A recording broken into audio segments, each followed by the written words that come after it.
Subaru wants to take you deeper down the trails, past where the lesser vehicles have stopped.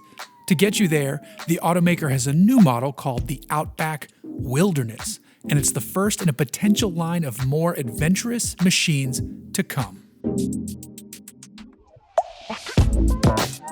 A quick glance tells you this is an Outback with a bit more going on. The lower matte finish plastic trim bits have been extended to ride higher up the body. The wheel arch protection is more substantial, and the front and rear fascias have been adjusted. Additionally, Subaru nipped and tucked the nose, tail, and corners of this wagon to make sure approach and departure angles are improved. And ground clearance is improved too, with the Outback Wilderness boasting a very impressive 9.5 inches of brush and rock rolling ability.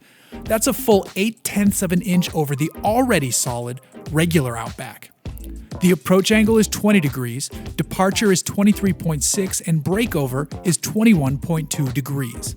Subaru has fitted the Outback Wilderness with an under-engine skid plate, 17-inch alloy wheels, and Yokohama Geolandar all-terrain tires. If you want more underbody protection, you can buy a complete kit for another $600. Speaking of kit, you can toss a camping setup on the roof and this thing will have no trouble hauling it around. The Outback Wilderness roof rack is rated to hold 220 pounds in dynamic fashion, meaning well underway, and 700 pounds when static, meaning a fully loaded rooftop tent with you and someone special with you. On the inside, Subaru is continuing to think about where Wilderness customers will take these Outbacks. The backside of the second row of seats is washable. There's a full-size spare with matching alloy hidden under the rear cargo area, and the rear hatch door has a cargo light on the underside. There are copper accents inside that mirror the copper accents found on the exterior. The large center screen is easy to operate and read, and you can quickly change driving modes on the fly to make sure the reworked X mode is doing its thing. Subaru now allows X mode to stay operational at all speeds when you're in the deep snow and mud modes. Providing the power is a 2.4-liter 4-cylinder turbocharged boxer engine making 260 horsepower and 277 pound-feet of torque.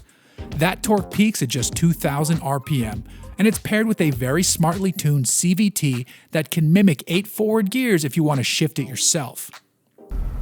So Subaru says all these changes have added up to a vehicle that is still good on road. The important bit here is that they've delivered a vehicle that doesn't compromise the everyday driving dynamics. They still want you to be able to get out to adventure, but be comfortable on the way there. And immediately my first impressions are that they've done that. And that's a really good thing. That's going to be important to their customer base. These aren't people who are going to be buying a Raptor-like ride or a trophy truck-like ride where things are moving around a lot more because there's a lot more suspension travel and a lot more action to be had, because that's what those vehicles are designed for. Now, that said, 9.5 inches of ground clearance is legit. That's as much as a G-Class. That's crazy. It's 1/10 of an inch less than a 4Runner. It is a ton of ground clearance for a vehicle like this. This is a tall walking wagon, but out here on Mulholland, on the twists and turns, it feels fine. It was smart of them to go with a tire that is a nice balance between an all-terrain and an on-road tire. This isn't wearing KO2s. These are just Yokohama Geolandars, which are a nice mid-range all-terrain tire. And I didn't brake through this corner, and the road holding is good, and we're picking up speed, and it was fine. It was really nice. Now, Subaru's been refining their CVTs for a while, and it's no different here. Their CVTs work well. There's paddles, there's an 8-speed manual mode, and it does a really good job at not being a mind-numbing experience. CVTs used to be terrible, and it's not the case for a handful of automakers anymore. And Subaru is definitely probably tops of the list for those that still run with CVTs. So it doesn't sully the driving experience for me. Yeah, this is a very pleasant driving experience. The seat is really nice. They've done a good job with this one. So now we get to get it a little bit dirty. We're up here in Calmigos Ranch in Malibu, and there's a great off-road course up here. It's nice having the confidence of 9.5 inches of ground clearance and stronger all-terrain tires. Now, of course, I like a really beefy all-terrain tire, but that's because that's on my first-gen Montero, which is a beefy vehicle. And this is more comfortable on a daily basis than my Montero. Not that my KO2s are uncomfortable, but these Yokohama Geolanders are quieter, which you'll really appreciate out on the freeway.